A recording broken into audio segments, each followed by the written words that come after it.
Well, hello everyone and happy Friday. It is digital host AJ Wuest welcoming you back to Before the Four, the live stream where I take you guys through some of 48's top news stories and then some before our 4 o'clock newscast. Wherever you're watching Before the Four today, whether it is on Facebook, YouTube, or the 48 Now live stream, thank you so much for watching and spending just a bit of your Friday afternoon here with me. Now, starting things off in Ider, where earlier a man who was charged in an officer-involved shooting is also facing charges connected to a burglary. Now, the DeKalb County Sheriff's Office says the burglary was reported on January 16th, 2 days after the officer-involved shooting happened.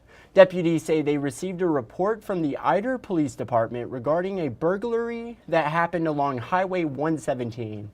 When investigators arrived at the scene, they found a large shop that was broken into and several $1,000s worth of tools, vehicle parts, and farming equipment was also stolen along with the vehicle. While investigating the scene, the sheriff's office executed a search warrant on Woodland Drive on January 17th. Following the search warrant, Jacob Correll, who was already booked into the DeKalb County Detention Center for the January 14th incident, was additionally charged with theft of property, burglary, and unlawful breaking and entering of a vehicle. The sheriff's office says after more leads, a second search warrant was executed for a home located on County Road 141. Authorities say they found the stolen vehicle, but it had already been shopped and destroyed. Investigators also found a significant amount of narcotics within the residence during the search warrant, and 2 suspects were arrested. 37-year-old Waylon Parson was arrested on scene and faced several charges such as receiving stolen property, criminal mischief, and obscuring ID of a vehicle. 41-year-old Crystal Jackson was also arrested on scene, and she's facing several charges as well. The investigation remains ongoing as additional suspects are believed to be involved in the burglary. But now in Gurley, where a fire broke out this morning at a popular barbecue restaurant. The fire happened at Mary's Pit Barbecue Restaurant on Hurricane Creek Road around 3:30 a.m. Fire officials told 48 News that no one was in the building when the fire started. Investigators are continuing to figure out what caused the fire. And 48's Noah Cowell will have more on this situation coming up in our evening newscasts. But now let's turn it over to 48 First Alert meteorologist Chelsea Aaron for a look at what to expect weather-wise over the weekend. How's it looking, Chelsea? Happy Friday, AJ. Today, slightly cooler across the Tennessee Valley, but if you're wanting the warmer air, that will be headed your way over the weekend and through much of next week. Here's a live look at Decatur, where we are seeing plenty of sunshine. Despite the sun, though, high temperatures have dipped back into the upper 30s and lower 40s.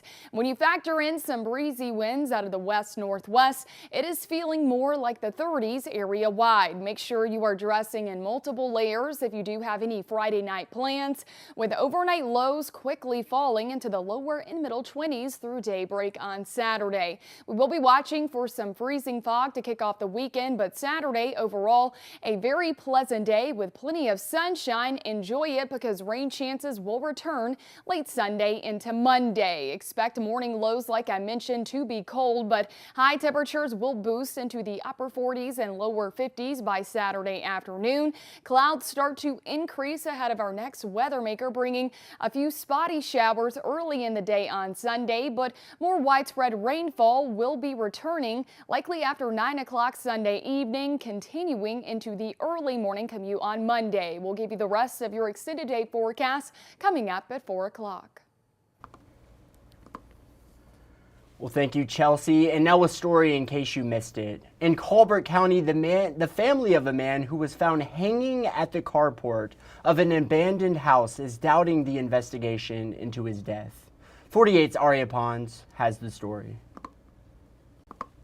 100% I know that this was not a suicide. Investigators found Denoris Richardson hanging at an abandoned house in September. It's a house Lee Richardson says that Denoris didn't know the location of and would have never gone to.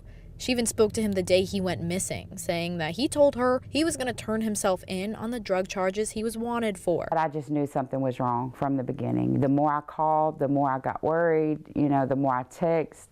with nothing. The more people I reached out to and no one had heard from him or couldn't get in contact with him. The Colbert County Sheriff's Office ruled his death as a suicide, and the state autopsy came to the same conclusion. His family had a private autopsy done that said it was impossible to rule how he died, and the family wants to hire a private investigator because Lee says she will not believe anything until she has exhausted every avenue. I do feel like the circumstances in Denoris's life around the time of his death need to be looked into with a fine-tooth comb.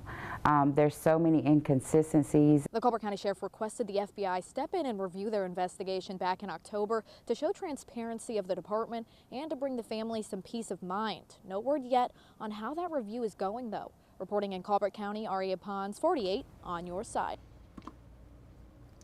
Thank you, Aria. And now a story from 48's Margot Gray on a recent social media push for paid maternal leave. Let's take a listen.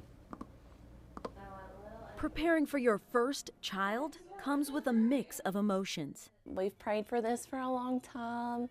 We had some trouble at first, so we know that this is a huge blessing, and we're not going to take a single day for granted. The last emotion this soon-to-be mother expected to feel was worry when she realized she had no maternity leave to spend time with her new blessing.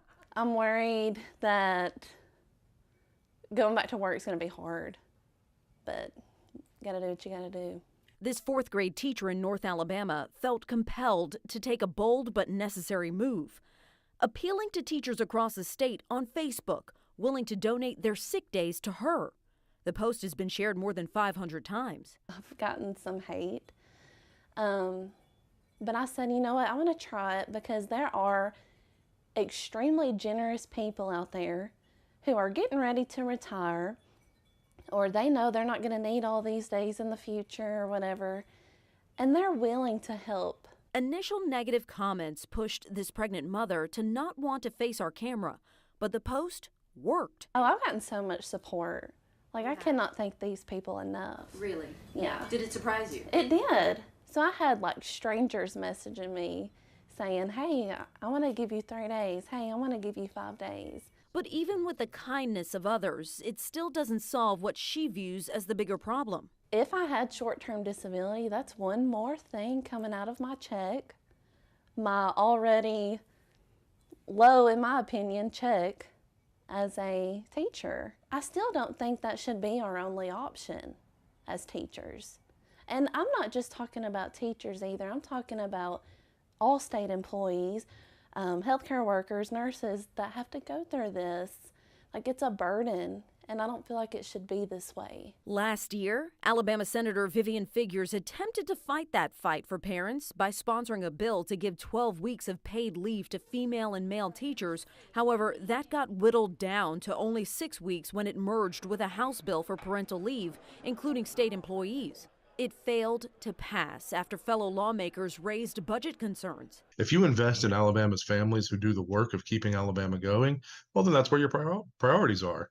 We need to bring our statewide practices up and meet the rhetoric that comes out of a lot of our lawmakers' mouths. Who Dev Wakely is working for is in his title. A worker policy advocate for Alabama Arise, an organization focused on improving public policies for Alabamians. Wakely believes approving parental leave should be simple, especially when it comes to keeping teachers in the classroom. If you can provide a way for them to raise their own families and do it well and comfortably and safely, then they'll be happy to remain in that classroom. And that's what we want to see going forward long term. Right now, he's working to compile data from other states that have seen successes to present to lawmakers next month. It's a common sense solution that we're looking forward to getting implemented, and we hope will be this coming session. Meanwhile, this expecting mother can only rely on the generosity of others and hope for change. That's why I hope moving forward this is a statewide thing. It's not just teachers asking for one more thing, you know. Very important story there. Thank you, Margot. And now in Albertville, where a large new grant to support mental health is coming to Albertville City Schools. 48's Matthew King with the story. It's not every day a school district gets a shot in the arm in the form of $3.5 million. But Albertville City Schools just secured that grant, which will allow them to hire more counselors and mental health specialists. They are the bridge between the school and the home to help with, social, emotional, psychological needs that kids may have. So this is a good thing. We're very fortunate. Superintendent Dr. Bart Reeves says this mental health grant will address a major need in their district. Mental health is not an adult thing. It's not an adult challenges. It's also kid challenges as well. Many of those challenges seen firsthand by mental health coordinator Christy Rains. The past 2 school years, the very first suicidal student issue that we had to deal with were both 3rd graders. And so social media is a factor. Just life in general can be a factor. And their biggest need, more specialized counseling. Our school counselors they're excellent, but they wear many hats within a school and in charge of, responsible for a lot of different things. And so having some specialized or specific mental health personnel that's all they focus on, those students are going to get the attention that they need much more quickly. Rain says this specialization can also help more students who may not otherwise get the care they needed. We have over 2,000 of our almost 6,000 students are English language learners, and so being able to provide mental health care that's addressing those needs of diversity, whether that's in their native language, just understanding their cultural background. And coming up after the break, we'll talk about the impact of the hands-free ordinance that went into full effect over 6 months ago, the Decatur community's reaction to the third-party review of its police department, and one way you can ring in the Lunar New Year. It's all ahead. I'll see you in 1 minute.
Well, hello and welcome back to Before the 4. In Huntsville, traffic tickets are increasing over the past 6 months since the hands-free ordinance became law within the city limits. Since last July, 145 tickets have been given out and 76 drivers have been issued warnings. The city passed the ordinance to try and cut down on the number of accidents caused by distracted driving. Before the ordinance, police needed another reason, such as not wearing a seatbelt to pull someone over for texting and driving. 48 Sarah Grace Kennedy recently spoke with Chris Jackson with Huntsville Police, who says people often don't realize how dangerous texting and driving can be. I've seen some where they were texting and driving and rear-ended somebody, and I've seen some that were very tragic where they took their eyes down for just 1 second to look down at their Google Maps and then ran into the back of an 18-wheeler and were tragically killed. Definitely stay off those phones, that is for sure. But now in Decatur, where yesterday the third-party review of its police department was released. 48's Nick Ballinger went out to Decatur after the release and spoke to several in the community. Take a look. Nicholas Perkins and residents in Decatur have waited nearly 7 months for a comprehensive review of the Decatur Police Department. Now that it's here, Perkins isn't shocked by the findings, instead saying it only confirms what he and this community already thought. To me, the evidence is there. From what I've heard from several people, the evidence is there. So now that you have that concrete foundation to stand on, then some kind of action needs to take place immediately. Perkins says the review citing mishandling of complaints to the department is his #1 problem. No, that's not listening at all. It's actually not showing any accountability. I think the review actually said that officers were instructed to look over certain complaints, and with that, you miss important or pertinent information. City Councilman Carlton McMaster says what is not in the report stood out to him more, with no examples of systemic mistreatment found. But what was not in that report is what I'm the most thankful for, which I kind of knew all along. The term widespread or systemic is not mentioned in that report one time. However, McMaster says the review tells him changes need to be made. There need to be some changes going forward. We are not a perfect department. No department is. One of the biggest changes he'd like to see is more communication to the public from Police Chief Todd Pinion. Departments need mouthpieces, and I think with time, Chief understands the importance. I've had the conversation with him. I know other council members have had the conversation with him. That's a part of your job description, especially if you're a chief. You have to speak to the public.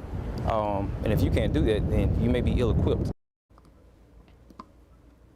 And staying in Decatur, where also yesterday we learned that a man was beaten by a pole. 48's Noah Cowell with more details. Around 8 o'clock last night, Mikey Sapp was beaten across the face with a pole while he was walking on the road right here behind me. Now, after a long night, Mikey is back home and he's safe, but his family is angry and desperate to find who attacked him. Mikey was returning from a friend's house Wednesday night when he was attacked on Prospect Drive next to Delano Park. He was able to return home where his sister-in-law, Kara Lugo, and his brother found him covered in blood. I was really mad when I seen him, somebody do something like that to somebody like him, because Mikey don't bother nobody. Mikey spent hours in the hospital where he got 20 stitches both inside and outside his skin. None of them think this was targeted. His mother says her son struggles with many mental health conditions like bipolar disorder and schizophrenia, which he was often bullied for as a kid, but he's never given anyone a reason to hurt him. He doesn't bother anybody, ask you for anything. Like, he'll open the door open for you if you're going in somewhere. Like, he's not a bad person at all. Mikey didn't want to speak on camera, but he told me God was with him that night. The family has no clue who would want to hurt him, but they are offering a $500 reward to anyone who can help them find who did. The next time it could be very well your brother, it could be your son, it could be someone in your family, and they might not be as lucky as Mikey was, and they might actually be left for dead and might not make it, I mean, just if anyone has any information, do the right thing. Mikey says he saw multiple people get out of the car before he was attacked, but he wasn't able to get a good look at any of them. Decatur police officials say that this case is currently under investigation. Reporting in Decatur, Noah Cowell, 48 News, on your side. Thank you, Noah. And now in sports, we have to talk about those Huntsville Panthers looking to make a deep run in the high school basketball playoffs this season. State championship or bust. 48's Carl Prather tells us everything we need to know. The dream for any high school basketball program within the state of Alabama is to bring home a state championship. If you're the Huntsville High boys basketball team, it's expected this season. State title or bust. After last year, we knew that we didn't really accomplish everything we wanted to accomplish. Felt like we came up short. Felt like we had the potential to win a state championship, and we didn't do that. And so we've just been dedicated since then. Came back 2-3 weeks after that, just ready to go. Had spring training, tryouts, then over the summer just playing as hard as we could. And then we've been developing over the last year or so, getting ready for this moment. So we're ready. Ranked nationally during the 2023 season, Huntsville fell to Enterprise, ending the quest for a championship last season. Expectations at an all-time high. The 2024 Panthers team won their 5th straight area title. We kind of have a mission. We just go out and do what we do. We know what we're capable of. But really just we got a group of guys that stay motivated regardless of what they say outside of this. So it's just great to be around a group of guys that know what the main goal is and know expectations and priorities. The Panthers, now 25-1 this season, ranked 3rd in the latest 7A rankings with 4 regular season games to go. We're very thankful. We feel like we're actually a little underappreciated, just being honest. Sports Writers polls got us 3rd. Coaches poll had us 3rd, I think. So we're not considered one of the best teams in the state at 25-1 and with the wins we've had this year. And so that gives motivation, particularly for a group that came back this year as seniors to go beyond what we did last year.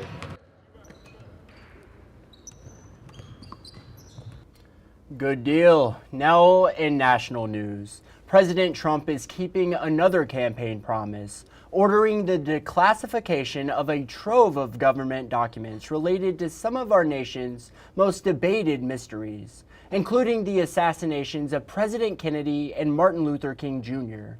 NBC Chief White House correspondent Peter Alexander has more on that. They are among the most sensational American murders of the 20th century. The assassinations of President John F. Kennedy, his younger brother Robert F. Kennedy, and the civil rights leader Dr. Martin Luther King Jr. Now, President Trump is ordering the full public release of classified files related to their killings, saying it will end the mysteries surrounding them. That's a big one, huh? A lot of people are waiting for this for years. On JFK's 1963 death, the Warren Commission report concluded Lee Harvey Oswald acted alone. But questions and conspiracy theories have lingered for decades, fueling an industry of books and films like Oliver Stone's 1991 hit movie JFK. People got to know why he was killed. Kennedy's nephew, Robert F. Kennedy Jr., Trump's nominee to lead the Health and Human Services Department, has long insisted the CIA played a role in his uncle's murder, an allegation the CIA has denied. President Trump mentioning Kennedy when he signed the order. Give that to RFK Jr. RFK Jr. praising the president's action. We need to have more transparency in our government, and he's keeping his promise to have the government tell the truth to the American people. But JFK's grandson, Jack Schlossberg, is not pleased, posting in part, "Declassification is using JFK as a political prop when he is not here to punch back. There's nothing heroic about it." In 1968, RFK and MLK Jr.'s murders again shocked America. RFK's assassin, Sirhan Sirhan, remains in prison to this day. Members of Dr. King's family have asked if he was the victim of a government plot to kill him. The assassinations ushering in an era of distrust that President Trump may be looking to erase. He feels, and other people might feel, that to have these final records and at least dispel some of the mysteries might help to clear away at least a little bit of the confusion and the distrust. Well, the Lunar New Year is coming up next Wednesday, and this year, of course, marks the year of the snake. Today, I spoke with Rhiannon Bacon with Hearthstone Tea Tasting for a nice little conversation about the Chinese New Year, along with different types of teas and China's rich history and culture. She's putting on a tea tasting event this Sunday. That event is already booked out, but she also said a second tea tasting event will be going on in early February to continue on the Lunar New Year celebration. Take a listen to a little of what she had to say. I've so last year was the first year I did a big full Lunar New Year tea tasting. Before that, we did one online. There are not a lot of Lunar New Year events locally, which I find kind of strange. And obviously, all the tea plant is native to Asia, and all of our most of even if it's an herbal tea, a lot of the herbals come from Asia as well. So obviously, anything connected with tea is very Asian. So it's a great blend of things going on there to have the Lunar New Year and a tea tasting. Right, absolutely, kind of the best of both worlds there. But this year, it's the year of the snake. What exactly does that entail historically? Okay, so basically, with the Chinese zodiac, and we say the word Chinese, but most of your Asian countries have a variant of it. So we just say Chinese to simplify it. So according to the Chinese zodiac, you have 12 different animals. And so everybody has, just like our Western zodiac, when you think of, everybody has their own sign. But the Chinese zodiac, the year that they're born is the most important sign. So in the year of the snake, of course, anybody born this year is going to be a snake. But also, you can use it to be kind of predictive astrology, because that particular year is thought to bring the particular energies associated with the snake this year. So snakes, they're associated with a lot of strategy. They're very strategic, and there's a whole lot of planning. There's a further complication to this is because every year also has an element with it. So this year is actually year of the wood snake.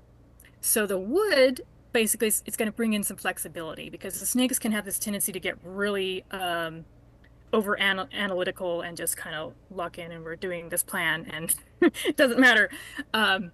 So the wood year will bring in some nice flexibility to that. So it's actually kind of a positive year, I think, for most people. The snakes can be very secretive, so you might be kind of surprised by the changes this year. But it is, on the whole, it's a great time for personal growth and all meanings of the word creativity. Try looking at things another way this year and borrow some of the snake's natural traits, and we should all make it through good.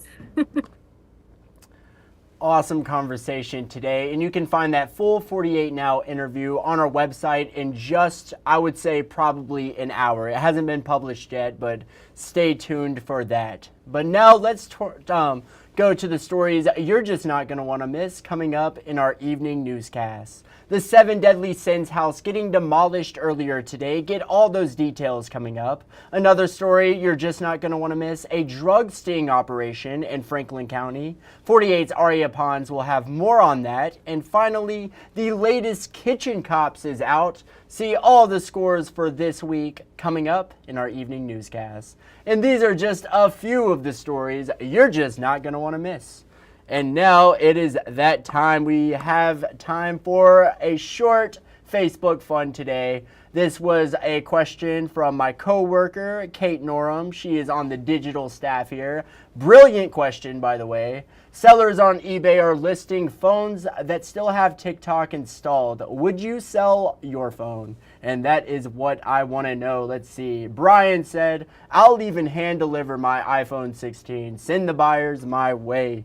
Awesome comment there. Siobhan Gaines said selling mine, so she will be selling hers. And then Sarah said it's like Flappy Bird all over again. Y'all are going to feel so stupid for buying a $30,000 phone, and the app will be back before you know it. $30,000 to have TikTok right away when you could just wait for it to come back. I'm glad I don't care about TikTok. Never had it.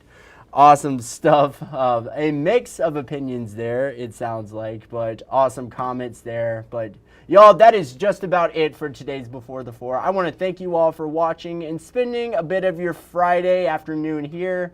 Have a great night. Have a great weekend. And as always, thank you for watching.